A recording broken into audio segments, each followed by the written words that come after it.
ഭൂമി 24 മണിക്കൂർ കൊണ്ട് കറങ്ങുന്ന ഒരു ഗ്രഹമല്ല.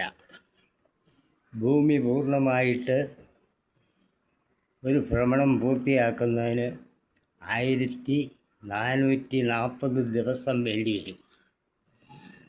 ഈ 1440 ദിവസത്തെ 4 ഭാഗിച്ച് അതിൻ്റെ ഒരു ഭാഗം 360 ദിവസം. ആ 360 ദിവസത്തെ 65.25 ദിവസമാക്കി ശാസ്ത്രം മാറ്റി. ഇതെങ്ങനെ മാറ്റിയെന്നറിയണ്ടേ? ഒരു മിനിറ്റിന് എങ്ങനെ കണ്ടുപിടിക്കും? ഒരു മിനിറ്റ് 60 × 24 1440 എന്ന് കിട്ടും.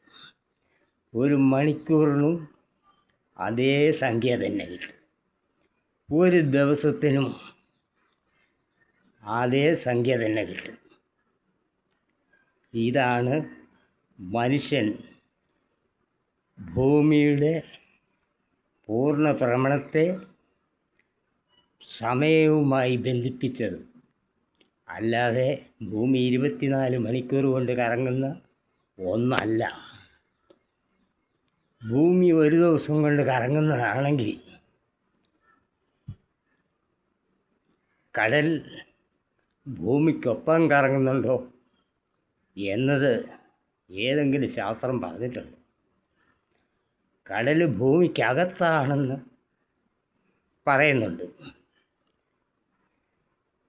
അങ്ങനെയാണെങ്കിൽ ഗലീലിയോ ഭൂമിക്കകത്തുകൂടെയാണോ ഭൂമിയെ ചുറ്റിയത്, അതോ ഭൂമിക്ക് വെളിയിൽ കൂടെയാണ്?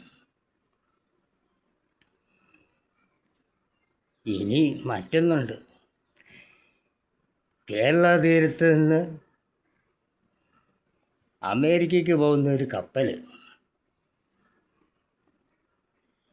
തീരത്ത് നിന്ന് കാണുന്ന ഒരു മനുഷ്യൻ പിന്നീട് ആ കപ്പൽ കാണുന്നില്ല. കാരണം സമുദ്രം ചുറ്റിക്കിടക്കുകയാണല്ലോ,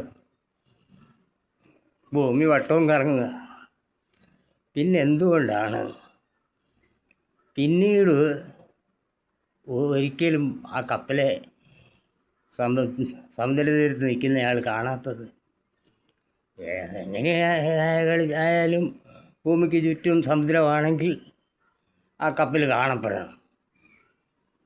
കേരള തീരത്ത് നിന്ന് അമേരിക്ക പോകുന്ന കപ്പൽ 10-15 ദിവസമെങ്കിലും വേണ്ടി വരും കുറഞ്ഞത്.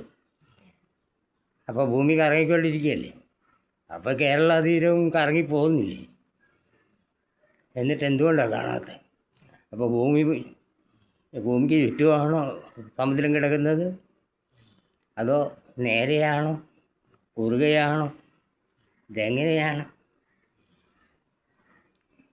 അതുകൊണ്ട് ഇതെല്ലാം തെറ്റാണെന്ന് തെളിയിക്കാൻ തന്നെ തീരുമാനിച്ചിരിക്കുക. ഈ വീഡിയോ കാണുന്നവർ സ്വയമൊക്കെ ഒന്ന് ചിന്തിക്കുക. എന്നിട്ട് അല്ലെങ്കിൽ ഞാൻ പറയുന്നതിലും ശരിയാണോ തെറ്റാണോ സ്വയം ഒന്ന് ആലോചിക്കുക.